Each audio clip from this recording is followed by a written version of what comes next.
Friends, అందరూ ఎలా ఉన్నారు? బాగున్నారా? మా బాబు మా పాప స్కూల్ కి వెళ్తూనే వాళ్ళకి ఈ రోజు ఏం కావాలో చెప్పేసి వెళ్లారు. మా బాబు ఏమో ఈ రోజు పప్పుచారు చేయమ్మా అని చెప్పాడు. ఇంకా మా చాందిని పొటాటో ఫ్రై చేయమంది.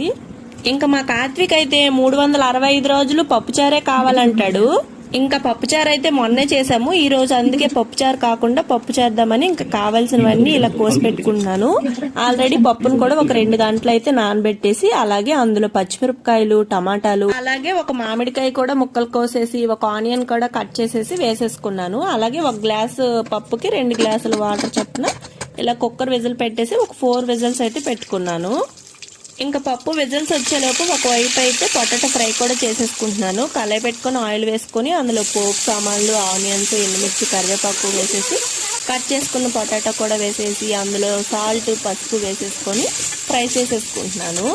ఇంకా పప్పు అయితే ఉడికిపోయింది. ఇంకా తాలింపు పెట్టేసుకుంటున్నాను. ఆవాలు, జీలకర్ర, ఎండుమిర్చి, వెల్లుల్లి, కరివేపాకు వేసేసుకొని అందులో ములంకాయలు కూడా వేసేసుకొని ములంకాయలు అయితే బాగా మగ్గించేసుకుంటున్నాను. కొద్దిగా ఉప్పు అలాగే పసుపు వేసేసుకొని ఇంకా ఉడికించిన పప్పునైతే కొద్దిగా మెదిపేసుకొని వేయించుకున్న ములంకాడల్లోకి అయితే వేసేసుకుంటాను. ఈ పప్పులో కొద్దిగా కారం, కొద్దిగా సాంబార్ పొడి వేసుకుని బాగా మరిగించుకోవాలి. తర్వాత కొద్దిగా కొత్తిమీర వేసుకొని స్టవ్ ఆఫ్ చేసేయడమే.